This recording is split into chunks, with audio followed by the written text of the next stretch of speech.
Do you think it's a racist policy? Well, I do think that it's a racist policy. I do think it's immoral. It needs to be called out for what it is. This week on The Sceptic, I speak to Tom Jones, writer and Conservative councillor, on the Labour Party conference and Keir Starmer's bizarre attempts to smear reform as racist over its new immigration policy, while Labour brings in a similar one of its own. It is impossible to grasp how stupid you have to be to predict that calling immigration restrictionists racist will be taken by people voting for immigration restrictionists as equivalent to calling them racist.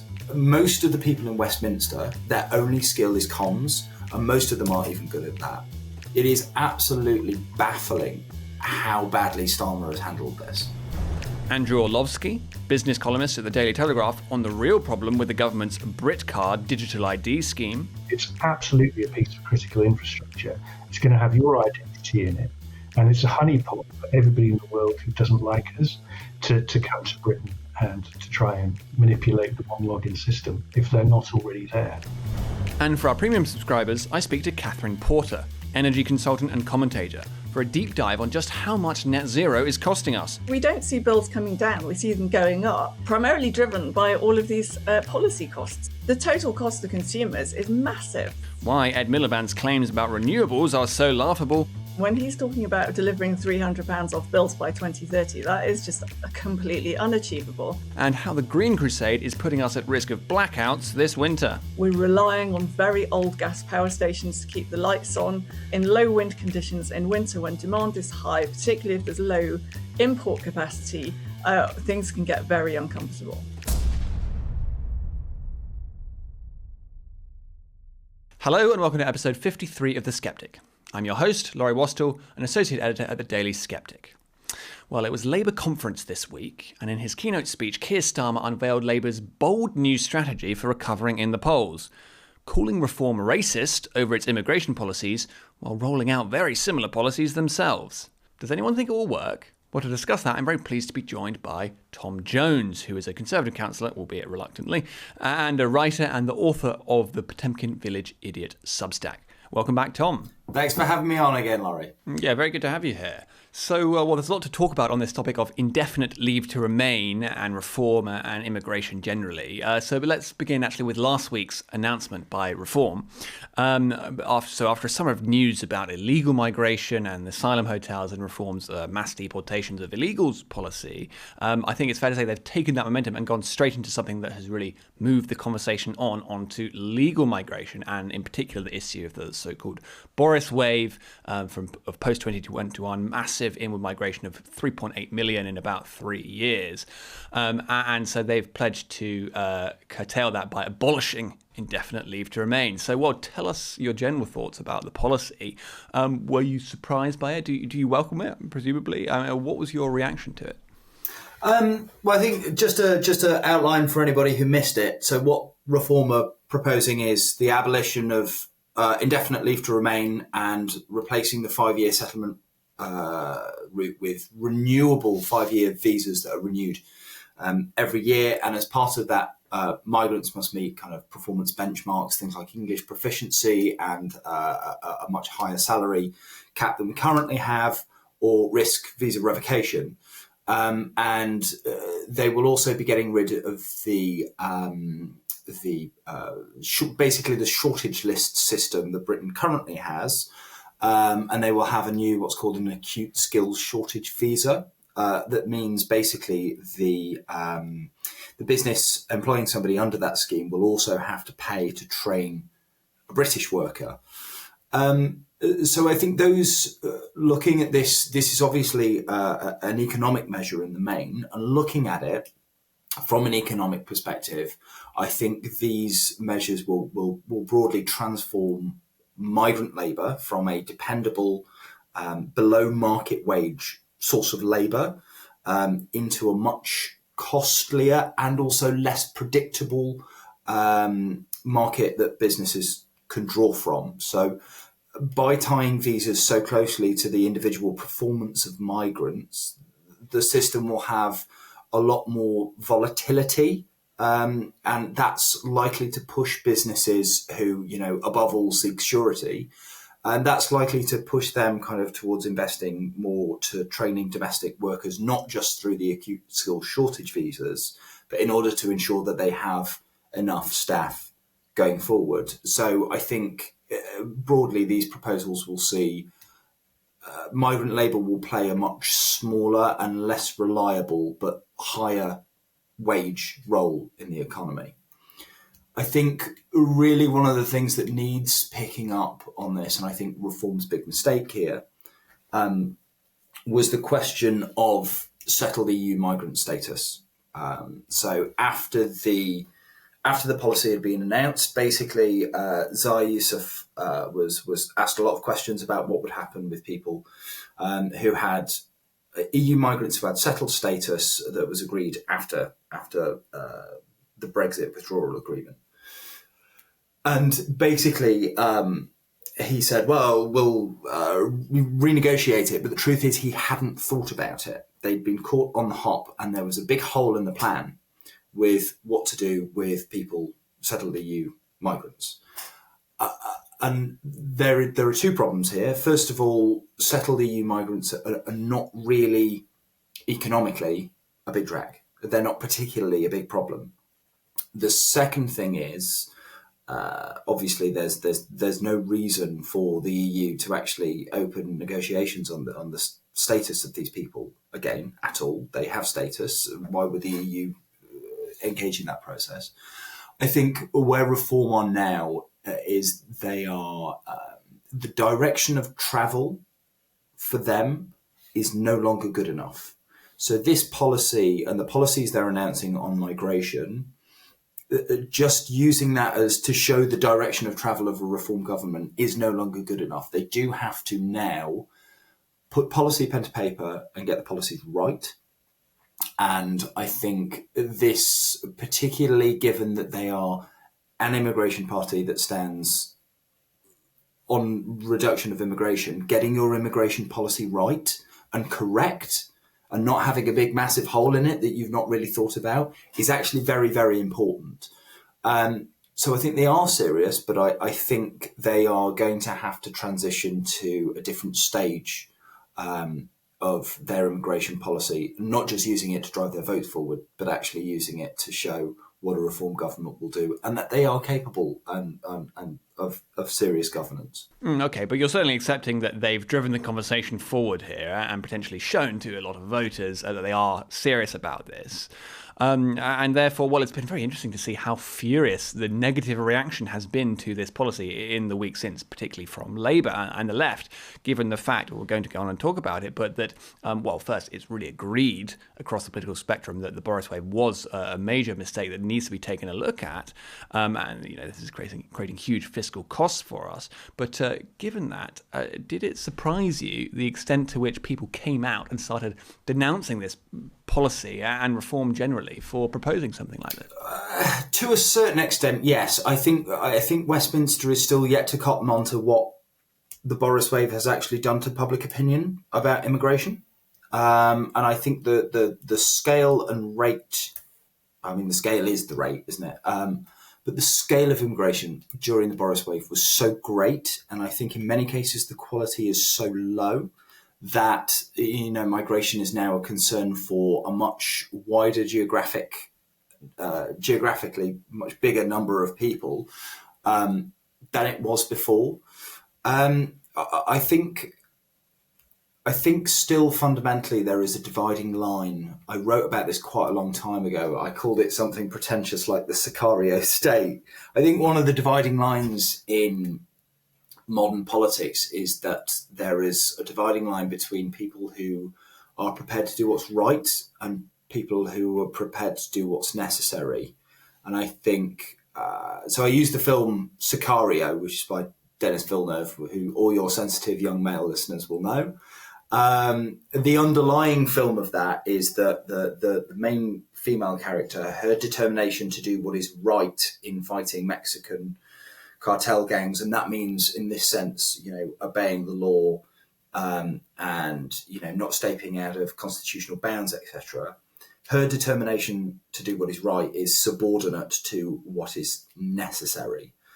And I think a great example of this is Bukele in El Salvador, which you can argue is a kind of Sicario state in which, what is right, in inverted commas, i.e., human rights, very extensive human rights laws protecting the rights of criminals, exactly, etc., has been subordinated to what is necessary, which is locking up a large number of criminals. And I think in Britain, I think obviously we are not at that extreme, but I think we are seeing reform adopting a much more aggressive, we will do whatever it takes to get migration down. And I think that resonates with the public. I think it's something that they want. They no longer want to debate these topics endlessly because they have debated them. They have consistently won the debate. They have consistently voted for the party that has won the debate, particularly on immigration. No party since mass migration has started, no party has stood on a platform of increasing migration, yet migration has got higher almost every year. Basically, I think the public are now in a space where they don't want somebody to talk about these issues. They do want somebody who is just going to do the necessary, I think. And it's interesting, isn't it, given where the public are and given that Labour do seem to recognise this to an extent and the fiscal problems associated with the Boris wave in particular, and such that they've pledged their own reforms to it, in particular increasing the time required to receive indefinite leave to remain from 5 years to 10, alongside other requirements to get it. But it's so interesting that on Sunday, Keir Starmer came out and said not just that he disapproved of reforms policies, but indeed that they were immoral and racist. And then the next day you had Shabana Mahmood coming out, the Home Secretary, announcing a very, very similar policy at Labour conference. So what have you made of that? And I suppose how difficult will it be for Mahmood in particular, who's trying to present herself as this sort of right-wing Home Secretary, going to push these kinds of reforms, given that Labour as a party, it seems, is so resistant to them? Well, I think to start out with the Starmer comments, it is, I'm confident the groundbreaking new tactic of calling your political opponents racist will result in a huge polling surge for Labour, because it always does, right? It is impossible to grasp how stupid you have to be to predict that calling immigration restrictionists racist will be taken by people voting for immigration restrictionists, because they are immigration restrictionists, as equivalent to calling them racist. Most of the people in Westminster, their only skill is comms, and most of them aren't even good at that. It is absolutely baffling how badly Starmer has handled this. So on Labour's policy, from what I understand, I think the measures that you outlined there, they're planning to bring in good citizen tests, a bit like reforms tests. But a bit more kind of, they'll include charity volunteering, they're a bit more kind of Labour flavoured, and extending the ILR qualification period from 5 to 10 years will only apply to future migrants entering Britain, not to the Boris wave, whereas reforms is retrospective. I think currently, you're right, as it is, but there is a suggestion that Mahmood is going to bring in something to target the Boris wave, and that has been suggested by the Home Office back in May, but at the moment it's a bit up in the air, and we're sort of waiting to see whether that will actually come down anywhere. Yeah, and the suspicion that will also be to extend the qualifying period for the Boris wave in particular, which is... it's really incredible that we had a wave of migration that was so disastrous for the economy that we are having to create bespoke immigration policies just for that single surge in migration. But on kind of fixing migration, Labour's internal debate and I think range of policy levers is very limited. So, the party is kind of constrained by the intellectual inclinations of its membership, both rank and file and on the government benches. Immigration is really a problem that Labour would rather not have. And addressing the problems that we have with migration means tackling things that contrast with other Labour values. So we're looking at human rights legislation. We are looking at benefit settlement. We are looking at, the current system of international law as well. All these are very deeply ingrained Labour values. But it has to be said, Mahmoud is making much more hardline noises than her predecessor. So I think when Starmer's one in, one out deal was, the first migrant was stopped thanks to a last minute legal challenge to the Home Office, he suddenly claimed he was a modern slave. She said, migrants suddenly deciding they are a modern slave on the eve of their removal, having never made such a claim before, make a mockery of our laws and this country's generosity, and then immediately launched a review of modern slavery, which I think is very interesting. Starmer's France deal is quite a good example of Labour's problem on this. It is designed one in, one out. It is designed to sound as close to Nigel Farage's net zero immigration promises as possible, without dealing with any of the pull factors bringing migrants to Britain or the legal architecture that prevents them leaving to a third country scheme such as Rwanda. But with that already being held up and under basically attack from an activist judiciary, he has found himself very, very quickly in the same position or a similar position to Rishi Sunak with the Rwanda deal. Either, a kind of address the second order consequences of very badly written but nice sounding laws, or, have your flagship immigration policy wither on the vine. And Sunak was able to get around that question by just calling an early election. But Starmer obviously can't do that. So I think Mahmoud's appointment to the Home Office was a sign that they are taking this much more seriously and that they need somebody a bit tougher than Cooper. And certainly her, actions so far, her review of the modern slavery, it's a path.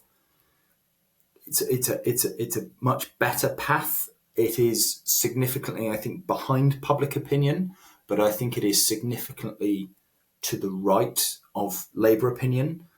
But I think ultimately it's very unlikely that Labour will be able to undo the trifecta of legal activism, bureaucratic complicity, and political cowardice that has basically surrendered our control of the immigration system. And I suppose just to illustrate the potential problems with the Labour mutiny here, I did a piece recently where I looked at a recent petition debate on these ILR changes that happened recently, at which various Labour MPs spoke.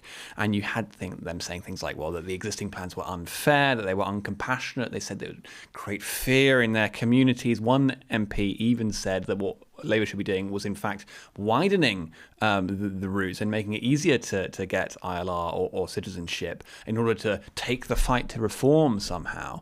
And similarly, after Shabana Mahmood's policy announcement on Monday, you had, for instance, Thangnam Debonair on Newsnight saying she wasn't very happy about it. Another MP told Politico, quote, "If these clowns continue with this, they're opening a door they won't be able to close again."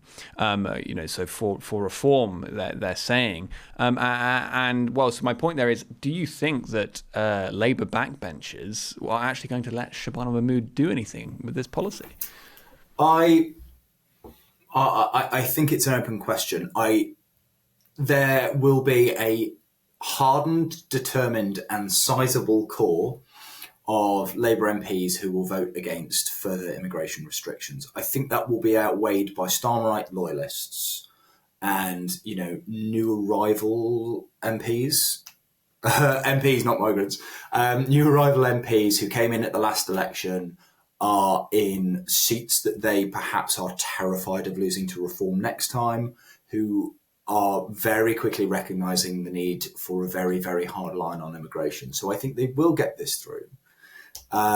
They will certainly get some stuff through. I question whether it will be enough.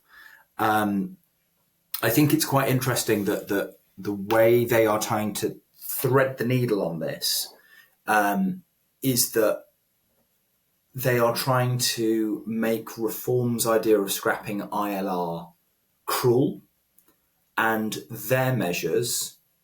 So Starmer recently came out and said something like, Reform aren't really patriotic because they want to deport your doctor, your nurse, your neighbour. So they're pitching Reform's ILR changes as cruel and as a way of upending the people who have been here for years and years and years. Whereas they're selling what they are doing as basically difficult but necessary to deal with the Boris wave alone. And that fits into a wider Labour electoral strategy, which is they are trying to pitch the next election as a values-based election, which is such a depressing phrase. It really does just make me weep for the soul of this country. But they want to pitch the next election as, a kind of battle for the soul of the nation is, I think, a phrase I've heard bandied around. And they want to cast basically Reform as unpatriotic, evil, and themselves as, tough where it matters, but fundamentally more British. And you can see that in they're starting to talk a lot more about, I think I saw a tweet the other day of British values or Labour values are British values. Mike Tapp, the MP for Dover and Deal, seems to be their British values minister because he's always talking about this. And they are trying to contrast themselves and Reform as basically Reform as fundamentally evil, racist, and not representative of the country at large, and themselves as slightly softer but still doing the necessary.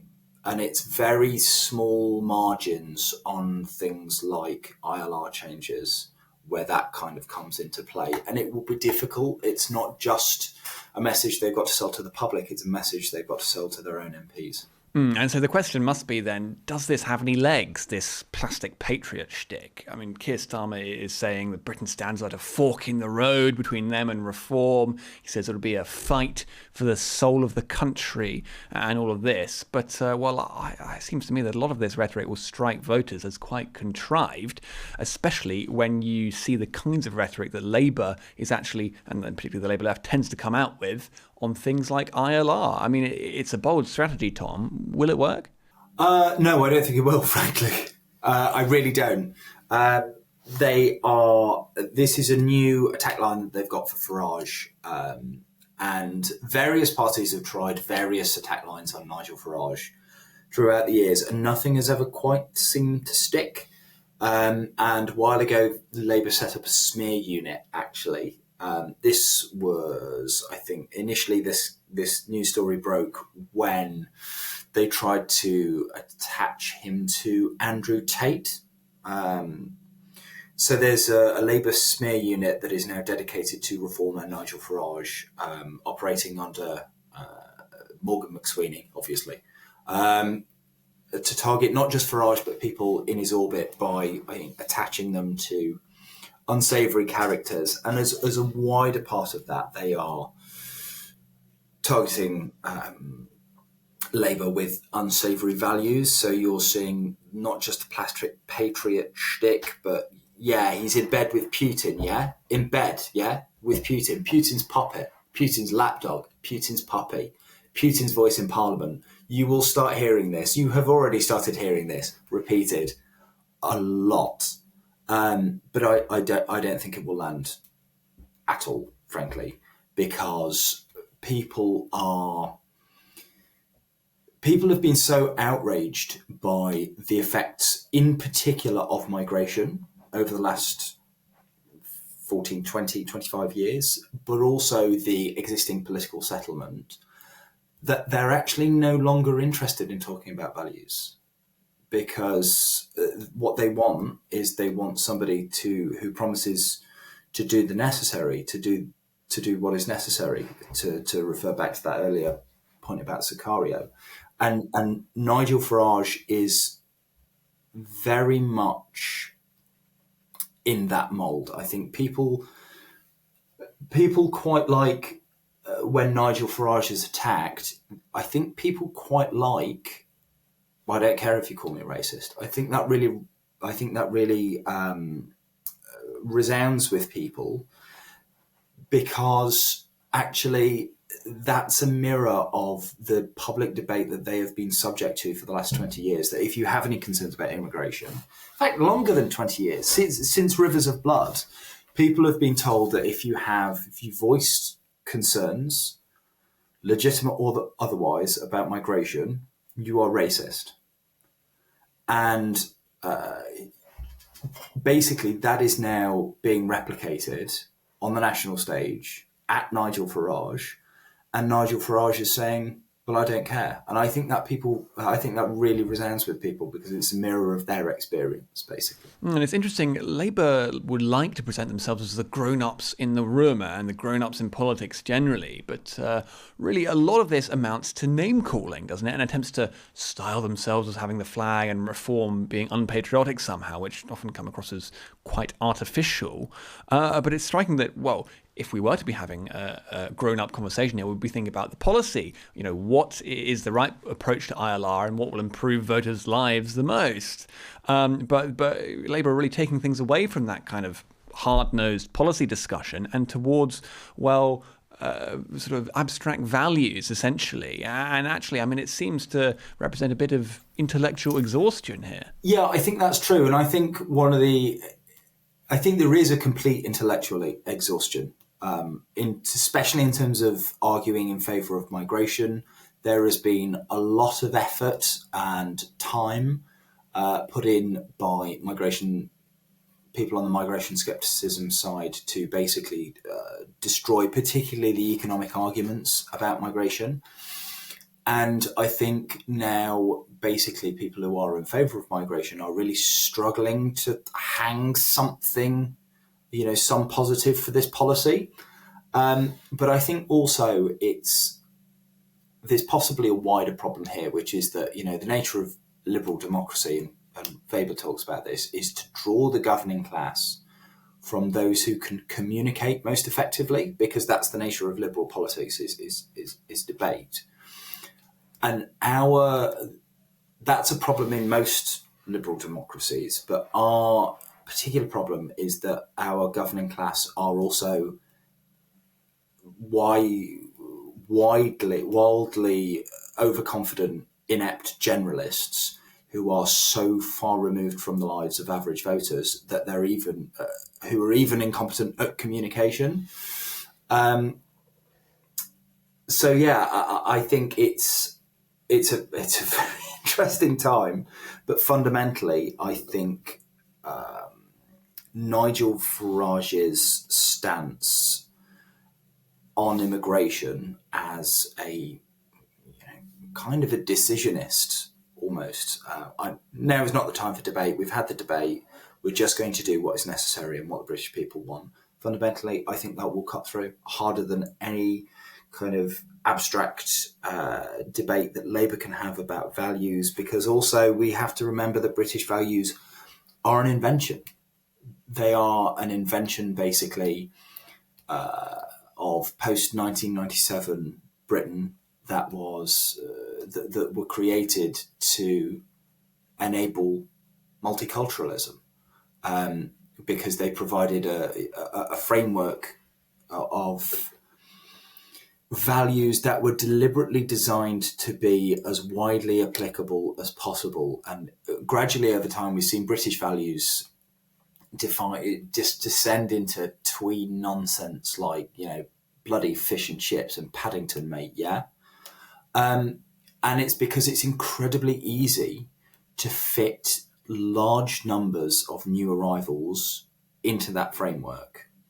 and that therefore is why it's been adopted.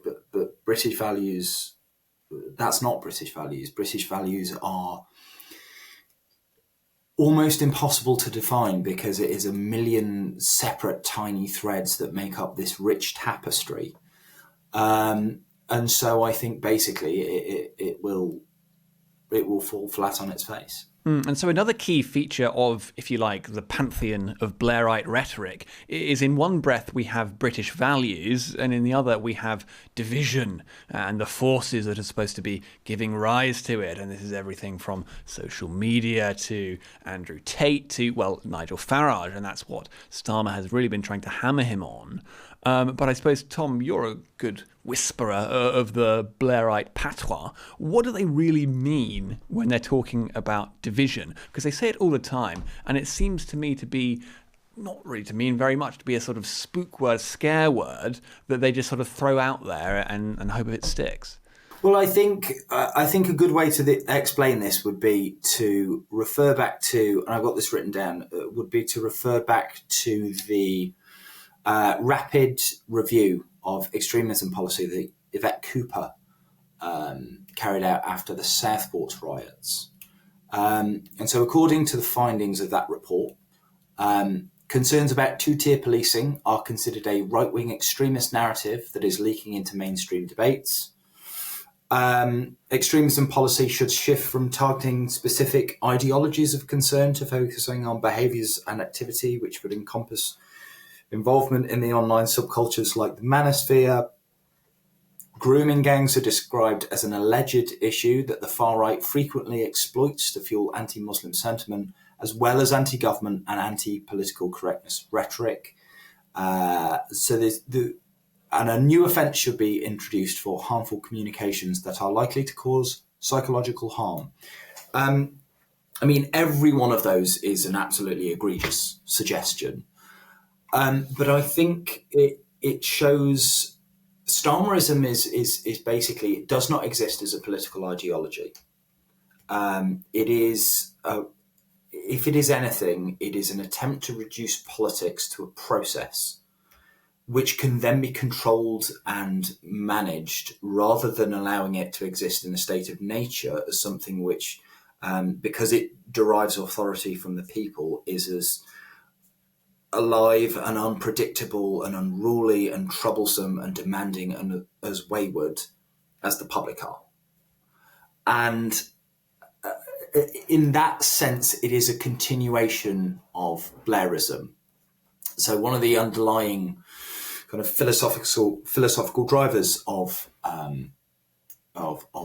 Blairism was the desire to kind of depoliticize and take political decision-making essentially out of the political realm. And that was done largely to rebuild Labour's credibility, in particular on the economy, also as a governing force, also because it allowed some distance between ministers and political decisions. And that created a kind of Blairite apparatus of the state, which has since transmogrified into the what we know and hate as the blob. There's kind of a policy apparatus, a state apparatus that believes policy is best made in a protected sphere, where policy can be made whilst evading the constraints imposed by representative democracy. And Starmer ultimately is a creature of the blob, and his guiding political philosophy is to further remove policy from the constraints imposed upon it by representative democracy. But now it's not just representative democracy that's the problem. It is popular sovereignty itself, i.e. the will of the people. And so it's become more than an inconvenience, but a genuine problem for that worldview, because criticism of stuff like the rule of the law, in this case allegations of two-tier policing, is a fundamental threat to democracy as defined by the blob. because it's a threat to the governing structure that has removed democratic policy making to the democratically unaccountable, which therefore no longer has any vested interest in continuing to deliver on a democratic mandate, if that makes sense. So I wrote this a while ago. I think what has happened is that this governing method is, thanks to its willful disregard of democratic sovereignty, losing legitimacy in the eyes of those it has withdrawn from, which has challenged the new notions of democracy it invented in order to justify its withdrawal of democratic decision-making from the democratically accountable. And obviously this then all ties in with Starmer's experiences in Northern Ireland, which, if they taught him anything, probably taught him that law can be used to reduce politics to a system that is easily manageable. Jailing obstreperous political opponents is quite an effective political tactic. So I think that's ultimately where this talk about division, that's the ideological root of it.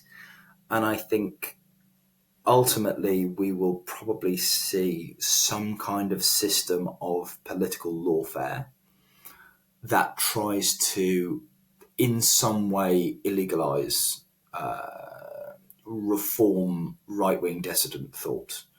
I think there was a great tweet a few years ago from Niall Gooch, who said, ultimately, the end of left-wing politics is to make right-wing politics impossible.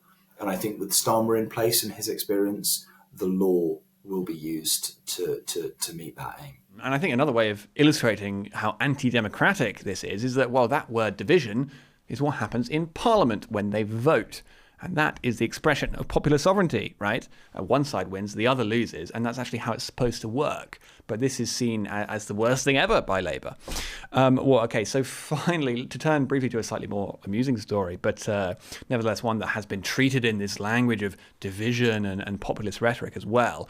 So last week, Nigel Farage courted controversy by suggesting that Eastern European migrants and others had been eating swans in British Park, as well as carp in our rivers.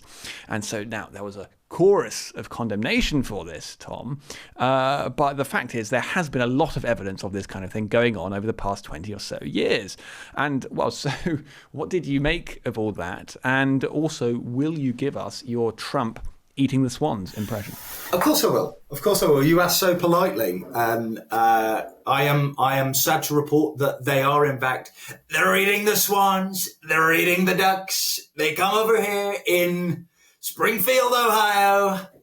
The truth is there have been a lot of incidences of, I think it's not Eastern European migrants eating the swans. I think those are people from not Europe. I think the people I've seen are generally from the subcontinent.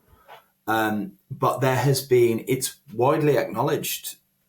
So I do quite a bit of fishing. I used to do a lot more. And I've known for at least 10 years since I started that there is a problem with Eastern Europeans taking fish from, not just from rivers, but from lakes as well. So some carp lakes, especially around Christmas time, actually are, some of them have adopted quite discriminatory practices about who they allow, because it's particularly a Polish tradition to have carp, I think, on Christmas Day. And what a lot of what some Poles do is they go to a carp lake and they take out carp and they take it home and they clarify it in clean water in their bathtub. But obviously, I don't know if you know this, but carp are really expensive. They can run to tens of thousands of pounds. And so it's a real problem for some of these businesses. I remember the last time I was fishing on the Thames. I was in a canoe with my friend trolling for pike. And we went through a stretch and he told me that basically there was no point fishing this bit because it had been completely fished out. It was down the bottom of the weir. And basically Eastern Europeans had come, completely fished it out. They took everything. They took the roach, the perch, the pike, everything into the net and gone. So it has been a long-term problem. There is plenty of evidence for it. But again, this is a great symptom of how liberal, progressive politics works. They criminalise or they stigmatise you noticing second-order consequences of policies that they implemented, and that's the solution. But again, I refer this back to the to the point I made earlier. I think the British public have reached a so what moment. You can call this racist, you can call it a symptom of division, but ultimately the British public say, right, okay, but we know it's true, so what? So you've called us racist, so what are you going to do about insert issue here? It could be the carp in the lakes, it could be the grooming gangs. Like, you can stigmatise opposition as racist, but people still want action on these things. So I think basically that's where we are. I did think it was extraordinary the way that certain parts of the mainstream media, even, and a lot of lefty politicians as well, try to come out against it. And the way I put it was they, quote, believe they can quash the rightful outrage about another ugly externality of mass migration through sheer force of sneering. And I just found it extraordinary. They're sneering the swans. That's what they're doing. Well, Tom Jones, thank you very much for coming on The Sceptic. Thanks for having me, Laurie. Thanks for listening, everyone. Now, Labour has unveiled its new Britcard. The government insists the new digital ID system will help tackle illegal migration. Critics have raised concerns about what it means for civil liberties and state control over our lives. But is the real problem with it that it's going to be a massive data security risk and target for hackers? Well, to discuss that, I'm very pleased to be joined by Andrew Orlowski, who is business columnist at The Telegraph and a writer for publications including The Critic. Welcome back, Andrew. Thanks for having me, Laurie. Great to be back on. Yeah, very good to have you here. So it's interesting, isn't it? There's been a lot of resistance to this incoming Labour policy, the Britcard, the digital ID, whatever you want to call it. And there have been attempts to bring this in for very many years. Now, the typical way that has been opposed quite strongly by Reform and others is to say, well, this is going to have a major impact on civil liberties. Now, that is quite possible, I think it's fair to say. But there is also a key point that people are missing here, and that's one you've been raising, and that's actually that having all this information about people on one central database in this way could be a massive data security risk. So, well, tell us a bit more about that. Yes, I think Lord Frost has the best summary of this, really, of anyone I've read. And the difference between an analog ID card in a plastic instance and a digital ID is huge, because you can start to do many, many more things, create many more databases and create many more relationships in the state once you've got a digital ID floating in the system. But let me tell you a story of why I think this shouldn't have gone this far and why this kind of venture should be frozen immediately, at the very least frozen immediately. And I, like you and probably many viewers and listeners, have strong objections to the government giving us an identity when we already have several. We don't need another one. But the security is the big issue here. So back in January, I was contacted by a grade 6 civil servant, a whistleblower, and he was working on a team which assesses risk and security issues on the government's digital identity project. Now, I'll explain the relationship between these things in a minute. You might be thinking, well, last week they announced a digital identity scheme that's mandatory. Well, we already have one. Lots of this is in place. This is the third attempt to introduce a government identity, the second digital identity, and millions of us are already in this system, which is live. So the whistleblower arrives on the project and is horrified by what he finds. There are 40% of the accesses are by people who don't have to collect security clearance, for example. There is unauthorized work going on in the system. Incredibly, some of the work is taking place in Romania. The system is being written in Romania, which has been called the Cyber crime capital of the world. Now, when these are raised, the management at the government digital service has a very interesting response. It sidelines the team and brings in its first ever chief cybersecurity officer who's never been one before. This looks really bad. It certainly raises security issues. You don't immediately bury them under the carpet. The head of the government digital service, who's no longer there, called this behaviour disruptive and non-collegiate whistleblowing. So the whistleblower then goes through all the correct procedures. There's actually an act, 1998 Public Interest Disclosure Act, that protects civil servants who've got concerns. That's raised at the Cabinet Office. The government's response to my stories is that, it's all historic, there's nothing to worry about, it's all fine. Then in March, we find out that there's been a red team exercise, and this is where you contract somebody friendly to pose as a hacker and try and find vulnerabilities in the system. What happened was that the red team exercise showed that people can take control of one login without being detected. Taking control means you can do absolutely anything when you're inside the system. And remember, it's a live system being used to take custody of children, create businesses. Two unauthorized logins can sysadmins cover each other's tracks. So this is a real problem. This is a piece of critical infrastructure that's already there. Now, Britcard is simply a rebranding of OneLogin's Gov UK wallet, which was shown in January by Peter Kyle, who's since moved on a couple of weeks ago. And it simply adds a right to work credential to that wallet and adds some legislation to make it compulsory. So the ID system is already here, and it's full of security holes. So major potential security risks there. And, well, why do you think this hasn't really been noticed? I suppose either by the people pushing the policy or actually the people criticising it. I mean, neither side seems to have noticed this absolutely gaping flaw. Yeah, I mean, I've been the only national paper journalist, and it's not for lack of trying to interest other people in the OneLogin story. I think partly because identity is quite hard to understand, and I can help unravel it in a moment. Partly, I think we've had 30 years of government IT cock-ups, and partly because cybersecurity, like cyber hacks, take place every day. We've had Marks and Spencer, we've had JLR, we've had government identity theft. HMRC had to pay out compensation for identity theft.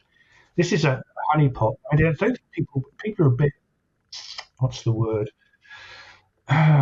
Just worn down by the relentless cyber security stories. That this just seems like another one. It's absolutely a piece of critical infrastructure. It's going to have your identity in it, and it's a honeypot for everybody in the world who doesn't like us to come to Britain and to try and manipulate the OneLogin system if they're not already there. One worrying thing I found out, and this is true this moment, there's no information assurance, second line assurance taking place on the project. In other words, you need this auditing function. Is this secure? Does this say what the people writing it says it does? That's being handled by an outside firm which designed the architecture and then marks its own homework. At the very least, we need this project frozen. We need completely independent national cybersecurity to do a complete line-by-line assessment of the code in this project. And only then can digital identity even then reach the discussion stage. I mean, there are private sector solutions which the government actually pursued for a large part of the 2010s. So there are many different ways of approaching identity, even if they wanted to do that. And I suppose given these actual practical difficulties here, I mean, you mentioned in the start of your most recent piece, bureaucrats love to imagine they can impose order. Is there sort of abstract thinking here going on where they think, well, yeah, this idea might make sense in theory, and perhaps it does, but actually there are these quite obvious practical concerns that they're just completely ignoring? There's two kind of orthogonal or tangential ideas that are really useful to help understand this, I think. One is the idea that bureaucrats love to bring order to things, and they love to organise things. And the analogy I always use for this is the French Revolutionary calendar. So during the French Revolution, Robespierre abolishes religion, but he also abolishes this messy, or as he considers it, messy calendar and messy clock. we go to 10-hour days and 10-day weeks. And it's decimal. It's beautiful. It's a complete pain in the butt for everybody who has to use it. But even into the thermidor, the French had to keep using these clocks. It was gradually wound down. You can still find these vintage timepieces with 10-hour days. So bureaucrats kind of looked to technology to kind of clarify and organise their own failings, or historic failings. There's a lot of kind of rhetoric which I will need to temper about digital identity. It's not been created by lizards in Davos, but this is much more useful to people, I think. There's a confluence of two things. One is technology companies looking to stimulate demand. In other words, they're looking for new uses for things, as well as this bureaucratic kind of desire for order and hygiene. A really good precursor to this was by about 2010, Huawei was processing enormous amounts of data data around the world through its networks. And it's kind of good at implementing boffins, and it's very clever at managing data flows through networks. So it starts to think, well, what can we do to sell more kit? And it comes up with the idea of smart cities. And bureaucrats love this idea. It's like traffic lights respond to demand. The whole city is this sort of cybernetic system that responds to where we are as ants running around it, configures itself. And that was entirely a creation to sell more kit. You couldn't move, or it was an enormous investment in conferences and events here and throughout Europe, throughout the West, to promote smart cities. Digital identity is very much that same pitch. If you listen to Larry Ellison, who sponsors the Tony Blair Foundation, he sounds more like a kind of Judge Dredd. He was asked, policing will be mediated through identities. These other schemes will be mediated through identities. And the ultimate endpoint, as Huawei was selling smart cities, the Chinese government said, we can kind of tie some of this together to enforce behavior. And so the social credit system was born. There's a very, very good documentary on Chinese life under the social credit system and what you can and can't have. We should stick it on the show notes at the end of the podcast, because I can't remember it at the moment. But this is way down in the future. Between now and then, that requires lots of legislation. It requires lots of new IT projects which we can't afford. It requires lots of civil liberties battles they probably don't want to fight. Between now and then, there's this enormous crater we're all about to fall into of high-risk personal data and identity fraud. That is the really pressing concern here. Indeed, it does seem extraordinary that it's being overlooked in this way.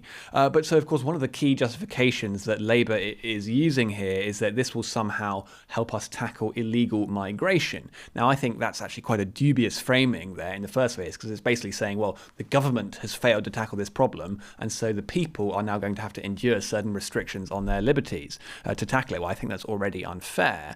Well, Andrew, will this actually have any effect on illegal working from illegal migrants? In a word, no, it's completely a red herring. If you want to, we have an enormous black economy. If you want to tackle illegal participation in the workforce, you can tackle it today by enforcing the rules we already have. You go to an employer, say, can I see the paperwork? If they haven't got it, or if it looks suspect, you close the business down, and the director or the company owner can't work for 5 years. That's how you enforce it. That's kind of how every country in the world enforces it. The digital thing is just, it comes from Kirsty Innes and the Blair people who were pushing the vaccine mandate, the mandatory vaccine passport as a way out. It's cynical and it's opportunistic. And there's a really weird obsession with giving us an identity, which I think people react to quite naturally. I mean, all it does is punish the people, create friction and inconvenience for us, because the state's failed to control its own borders. Of course, people are angry. Why wouldn't they be? There's also there's a little story. There's a column I wrote on a really fascinating subject, which I think may hold another clue to how the government thinks. So basically, they were told that this is what Britcard says. You've got all the infrastructure in place. You're about to have a government wallet that fits on smartphones. Here's the cost for everyone who hasn't got a smartphone. Look, it's already there. It's going to be a quick fix. Announce it on a Friday. Starmer devoted 26 seconds, I think, to mentioning it. There's no green paper, there's no discussion. It slipped out. I suspect they thought it wouldn't be very controversial. And that petition is now heading to 3 million signatures. There's a really interesting, there was an interesting report that Starmer and McSweeney are using AI to model how people react in focus groups. Dominic Cummings is a huge fan of this. Essentially, it's called synthetic voters. And I think this is an absolutely fascinating subject. He doesn't want to confront people as we saw in Southport. He doesn't want to confront voters directly. Britain is a complete mystery to him. He spends as little time here as possible. He'd rather be in a foreign hotel room watching a football match. So to find out what people think, he uses this kind of AI chatbots which simulate what people actually say. Really strange that they think this is a good idea. The company pushing this uses in its marketing says societies feel unknowable, leaders are blindsided by what they think. Well, you only have to ask us what we think, and we'll jolly well tell you. But it shows that how they want to put barriers between themselves and the public. And I think Blair's identity thing also it's a very behaviourist, whether you kind of believe in that this is a step towards social credit or not, it's a contemptible way of treating the public as a kind of germ, almost, if you like.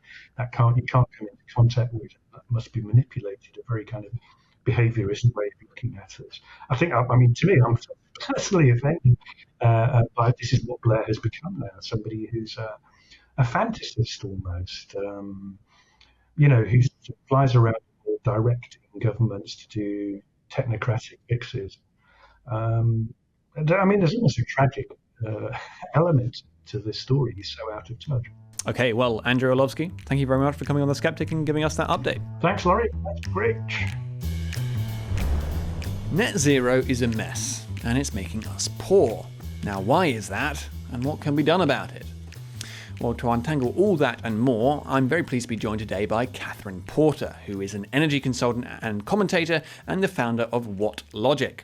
Welcome, Kathryn. Hello, thank you for having me. Yeah, very good to have you here. So plenty to get our teeth into today, but I thought it was probably worth starting with just a little bit about you and your career. So you founded your energy consulting business, What Logic, in 2016. And that's a while before some of these issues really came to prominence politically, and in particular the difficulties with our extremely expensive energy, even though no doubt it had been made more expensive by that point already. And so I suppose how and when did you first realise what a mess we're in with our energy system in Britain? I suppose it was something of a creeping realisation. So, as you say, I started my business back in 2016. And it sort of started by accident. I didn't actually sit down and think I'm going to be an energy consultant. So you asked about my career. I have a master's degree in physics. I went into finance, initially doing technology stocks in the TMT, in the .com boom. So then I lost my job when all that, went badly wrong in 2001. I did an MBA and then I went into a similar role in fixed income, which I actually didn't find that interesting. So I had the chance to move into commodities, and pretty quickly I specialised in energy. And then I just basically alternated between the trading floors of banks and utilities. And when I was at Centrica, I was diagnosed with some health stuff, and I thought I'd take 6 months out to, sort all of that out. And at the same time, I'd been having all of these thoughts about where the market was going. And I just thought, well, I'll start writing a blog. When you're working for someone like Centrica, you're not really that free to express your thoughts on social media. You've got to make it really clear there are your personal views and so on, and lots of people shy away from it. But then I wasn't working for anyone, and I just thought, well, I'll just write this blog and start sort of organising my thoughts about it through that. Then actually people read my blog and decided to hire me to do consulting work. So that's where my consulting business came from. But that was really where it started. Back in 2016, I'd been thinking, well, there's a lot of change going on in the market, particularly on the retail side. I thought the retail market was really not functioning.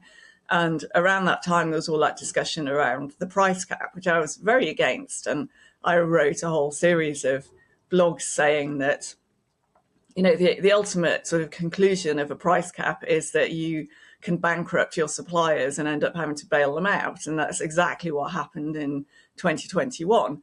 Our suppliers started going bankrupt and some of them had to get bailed out. We had the special administration regime for bulb, but all of the suppliers, when they went bankrupt, they were effectively bailed out by consumers because the credit balances have to be honoured when a supplier goes bust. So what happens is the supplier of last resort takes that over and then they get those costs back through a levy that's added onto network charges. So in the end, everybody pays for it. And so I've been thinking about all these different ways that the retail market was broken. And then obviously I could also see that the wholesale market was broken because we've basically removed liquidity from the market. So the government now provides the market hedge for almost all of new generation in the market through the CFD and the capacity market. So it doesn't really leave very much else. And then, of course, on the retail side, you have the price cap driving suppliers into a very regimented hedging strategy. Otherwise, they don't cover their costs. And so what's left? There's then not very many people left to participate in the wholesale market. So we've seen a huge reduction in liquidity, a huge reduction in churn, and a massive shrinkage in the amount of liquidity across the curve. Most people now have to restrict their hedging activities to pretty close to the prompt. So that's also not good for the market. And then I started thinking about other things. I used my blog as a way of organising my thoughts. So when people were talking about hydrogen, my initial physics brain was saying this doesn't sound particularly viable given what I know about hydrogen, but let me look into it. So I did some research and I was like, no, I think my instincts on that were correct.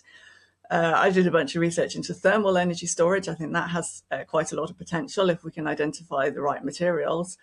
And just generally, it sort of went from there. And the more you sort of start digging into different details, what's happening with network charging, what's happening with connections, what's happening with demand forecasting on the grid and how inertia is managed and so on, you start to uncover that there's a whole mess there that's really, either way. That's the end of the free part of the podcast. If you'd like to listen to the bonus interview, you'll need to become a regular donor to the Daily Sceptic. For as little as £5 a month, not only will you be able to watch or listen to the whole podcast, you'll also be able to access articles behind our paywall and join our discussion forum on Discord, where you'll have an opportunity to discuss the latest content on the Daily Sceptic with other donors, members of the editorial team, and some of your favourite contributors. Once you've become a donor, log in to the Daily Sceptic using the same email, and you'll find a link to the premium version of the podcast on the homepage, including instructions about how to listen to it on your favourite podcasting app. Remember, you can access all this bonus content for as little as £5 a month. Just go to dailysceptic.org/donate.